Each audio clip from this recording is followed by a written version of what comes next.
அனைவருக்கும் வணக்கம் மக்களே.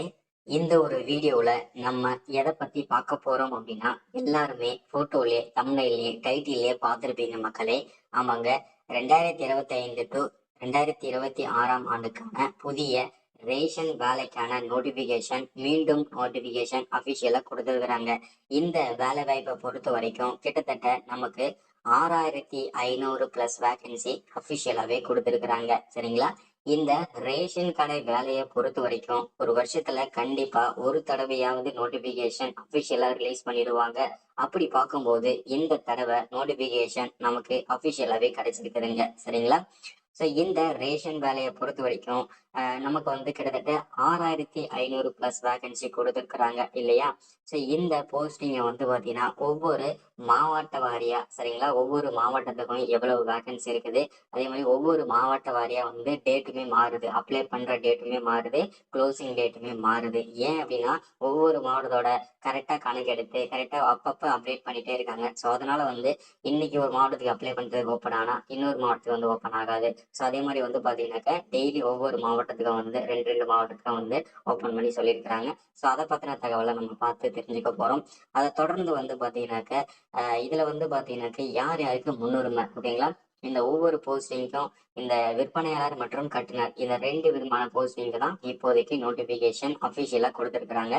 இந்த ரெண்டு போஸ்டிங்க்கும் பாத்தீங்கன்னாக்க யார் யாருக்கு முன்னுரிமை, ஓகேங்களா? ஸோ எம்ப்ளாய்மெண்ட் ஆஃபீஸ்ல பதிவு பண்ணியிருக்கிறவங்களுக்கு என்ன முன்னுரிமை, அதை பத்தின தகவலும் பார்க்க போறோம். அதை தொடர்ந்து மினிமம் என்ன படிச்சிருக்கணும் அப்ளை பண்றதுக்கு, மேக்சிமம் என்ன படிச்சிருக்கணும் அதற்கான அப்டேட்டையும் நம்ம பார்க்க போறோம். ஸோ அதை தொடர்ந்து வந்து மினிமம் சேலரி என்ன, மேக்ஸிமம் சேலரி என்ன, சரிங்களா, கவர்மெண்டோட அலவன்சஸ் எல்லாம் எவ்வளவு கிடைக்கும் அதற்கான அப்டேட்டுமே பார்க்க போறோம். அதை தொடர்ந்து இதுல மினிமம் ஏஜ் லிமிட், ஓகேங்களா, மினிமம் ஏஜ் என்ன, மேக்ஸிமம் ஏஜ் என்ன, இது ரொம்ப அவசியங்க, ஓகேங்களா? ஸோ அதே மாதிரி அப்ளை பண்றதுக்கு ஸ்டார்டிங் டேட் என்ன, எண்டு டேட் என்ன, இதுதான் ரொம்ப ரொம்ப இம்பார்ட்டன்டான விஷயம். அதை பத்தின தகவலை நம்ம பார்க்க போறோம். அதை தொடர்ந்து வந்து அப்ளை பண்றதுக்கு என்னென்ன டாக்குமெண்ட்லாம் தேவைப்படும், ஸோ இதை மாதிரி முக்கியமான விஷயங்கள்லாம் இந்த வீடியோவில் இருக்க போகுது. வீடியோ ஸ்கிப் பண்ணாம பாருங்க. இது எல்லாமே நம்ம பார்த்து தெரிஞ்சுக்கிறதுக்கு முன்னாடி நமது சேனலை பார்க்குறீங்க, நமது வீடியோவை பார்க்குறீங்க அப்படின்னா மறக்காம சப்ஸ்கிரைப் பண்ணிட்டு பக்கத்தில் இருக்கிற பெல் பட்டனை கிளிக் பண்ணி ஆல் என்ற ஆப்ஷன்ல போட்டு வச்சுக்கோங்க. அப்பதான் நம்ம போடக்கூடிய அரசு துறையில இருந்து வரக்கூடிய எல்லா விதமான கவர்மெண்டோட ஜாப்ஸ் அப்டேட்ஸ் நோட்டிபிகேஷன் இது எல்லாமே நீங்க உடனுக்குடனே நமது சேனல்ல ஈஸியாவே துல்லியமாவே தெரிஞ்சுக்க முடியும். சரிங்களா? ஸோ அது மட்டும் இல்லாம உங்களுடைய ஃப்ரெண்ட்ஸ் ரிலேட்டிவ்ஸ் கான்டாக்ட்ல இருக்கவங்க எல்லாருக்கூடயும் ஷேர் பண்ணீங்கன்னா ரொம்ப ரொம்ப பயனுள்ளதா இருக்குங்க. நான் இந்த மாதிரி முக்கியமான வீடியோஸ் அப்டேட் நோட்டிபிகேஷன்லாம் நமது சேனல்ல தான் ரெகுலராகவே அப்டேட் ஆயிட்டு இருக்கு. ஸோ முடிஞ்ச அளவுக்கு எல்லாருக்கூடயும் ஷேர் பண்ணுங்க. சரிங்களா? சரி, ஓகே, வாங்க வீடியோக்குள்ள போகலாம். இங்க தெளிவா மென்ஷன் பண்ணி சொல்லியிருக்காங்க பாருங்க. Tamil Nadu ration shop recruitment 2025 notification அபிஷியலா கொடுத்துருக்காங்க.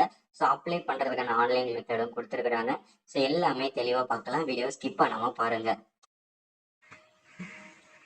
இந்த வேலைவாய்ப்பை பொறுத்த வரைக்கும் நமக்கு வந்து ஓவர் வியூவா, ஓகேங்களா, இந்த வேலை வாய்ப்பு எங்கிருந்து வந்திருக்குது அப்படின்னு பாத்தீங்கன்னா, ஸ்டார்டிங் நமக்கு வந்து தமிழ்நாடு ரேஷன் ஷாப், அதாவது இந்திய அஞ்சல் துறையிலிருந்து வந்த மாதிரி இதே மாதிரி இந்த இந்த ரேஷன் வேலை வந்து கூட்டுறவுத்துறையின் கீழ் தான் செயல்படுது. அதனால இந்த வேலை வாய்ப்பு எல்லாமே கூட்டுறவுத்துறையின் கீழ் தான் இது எல்லாமே வரும். சரிங்களா?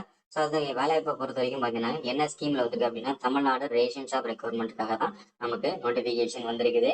என்னென்ன போஸ்டிங்கு நோட்டிபிகேஷன் வந்திருக்குது அப்படின்னு கேட்டீங்கன்னா, விற்பனையாளர் மற்றும் கட்டுனர், அதாவது சேல்ஸ்மேன் மற்றும் பேக்கர், ஓகேங்களா? ஸோ அடுத்ததான் வந்து ஆர்கனைசேஷன், இந்த வேலைவாய்ப்பானது தமிழ்நாடு ரேஷன் வேலைகளுக்காக தான் வந்திருக்குது. அதே மாதிரி அன்எம்ப்ளாய்களுக்கு நிறைய பெனிஃபிட் இருக்கு அப்படின்னு சொல்றாங்க. ஸோ அப்ஜெக்டிவா வந்து பாத்தீங்கன்னாக்க எல்லா விதமான ஜாப்ஸுமே நீங்க பார்த்துக்க முடியும். ஸோ அதே மாதிரி வந்து பாத்தீங்கன்னாக்க வேகன்சி அப்படின்னு பாத்தீங்கன்னா டோட்டலா நமக்கு 6503 வேகன்சி கொடுத்துருக்காங்க டோட்டலாவே, ஓகேங்களா? ஸோ இதை வேலைக்கு விண்ணப்பிக்கிறதுக்கு எலிஜிபிலிட்டி யார் யாரெல்லாம் அப்படின்னு கேட்டீங்கன்னா, தமிழ்நாடு முழுக்க இருக்கக்கூடிய ஆண்கள் பெண்கள் அனைவருமே விண்ணப்பிச்சுக்கலாம். மெயினா வந்து பாத்தீங்கன்னாக்க நீங்க வந்து ஏற்கனவே நீங்க ஒர்க் பண்ணிட்டு இருக்கோம், ஃப்ரெஷஸா இருக்கேன் இல்லை அப்படின்னா நான் வந்து பிரைவேட் கம்பெனில ஒர்க் பண்ணிட்டு இருக்கேன், இல்லை வந்து நான் வந்து எனக்கு வந்து ஏஜ் லிமிட் வந்து 45 மேல ஆயிடுச்சு, நான் விண்ணப்பிக்கலாமா அப்படின்னு சொல்லி கேட்குற எல்லாருமே இந்த வேலைக்கு விண்ணப்பிக்கலாம். இதற்கு பொறுத்த வரைக்கும் ஏஜ் லிமிட்ன்றது கிடையாது. மினிமம் ஸ்டார்டிங் ஏஜ் வந்து பாத்தீங்கன்னாக்க மினிமம் ஏஜ் வந்து 18 வயசு கம்ப்ளீட் ஆன உடனே இருக்கக்கூடிய அனைவருமே விண்ணப்பிக்கலாம். உங்ககிட்ட 10வது சர்டிபிகேட் 12வது சர்டிபிகேட் இருந்தாவே, சரிங்களா? ஸோ அதுக்கப்புறம் 45 50 55 வயசு வரைக்கும் கூட நீங்க விண்ணப்பிச்சுக்கலாம். அது உங்களுடைய விருப்பம். சரிங்களா? ஸோ இதுதான் தொடர்ச்சியா பாருங்க. விண்ணப்பிக்கிறத பொறுத்த வரைக்கும் பார்த்தீங்கன்னா அப்ளிகேஷன் கூட பொறுத்த வரைக்கும் முழுக்க முழுக்க இது எல்லாமே ஆன்லைன் மெத்தட் தாங்க. ஸோ ஆன்லைனில் தான் நம்ம வந்து விண்ணப்பிக்கணும். அதில் எந்த விதமான சந்தேகமும் வேண்டாம். அடுத்ததான் அஃபிஷியல் வெப்சைட் அப்படின்னு பார்த்தோம்னா நமக்கு https://www.trb.tng.in/ இதுதான் அஃபிஷியல் வெப்சைட்டு. இந்த வெப்சைட்ல போயிட்டு தான் நீங்கள் வந்து எது வந்தாலும் செக் பண்ணிக்கணுங்க. சரிங்களா? ஸோ அடுத்ததான் வந்து மாவட்ட வாரியாக வந்து ஒவ்வொரு மாவட்டத்துக்கும் எவ்வளோ வேகன்சி, ஸோ அதை பற்றின தகவல் இதில் பார்ப்போம். அரியலூர் மாவட்டத்துக்கு வந்து 75 வேகன்சி கொடுத்துருக்காங்க. அரியலூர் மக்கள் நோட் பண்ணிக்கோங்க. செங்கல்பட்டு மாவட்டத்துக்கு 178 வேகன்சி நோட் பண்ணிக்கோங்க. சென்னை மாவட்டத்துக்கு வந்து பார்த்தீங்கன்னாக்க 344. ஓகேங்களா? East side, north side, south side எல்லாமே. ஓகேங்களா? ஸோ எல்லாமே சேர்த்துதான் அது. அடுத்ததான் வந்து கோயம்புத்தூர் மாவட்டத்துக்கு வந்து 233 வேகன்சி கொடுத்துருக்காங்க. கடலூர் மாவட்டத்துக்கு 245 வேகன்சி கொடுத்துருக்காங்க. தருமபுரி மாவட்டத்துக்கு 98 வேகன்சி. திண்டுக்கல் மாவட்டத்துக்கு 312 வேகன்சி. ஈரோடுக்கு 243 வேகன்சி. கள்ளக்குறிச்சிக்கு 116 vacancy. Kanchipuram 274 vacancy. Kanyakumari 134 vacancy. Karur மாவட்டத்துக்கு 90 வேகன்சி. கிருஷ்ணகிரிக்கு 146 vacancy. Madurai 163 vacancy. Nagapattinam 98 vacancy. Namakkal 200 vacancy. நீலகிரிஸ்க்கு 67 vacancy. Perambalur 58 vacancy. Pudukkottai 135 vacancy. Ramanathapuram 114 vacancy. ராணிப்பேட்டைக்கு 118 வேகன்சி. சேலம் மாவட்டத்துக்கு 276 வேகன்சி.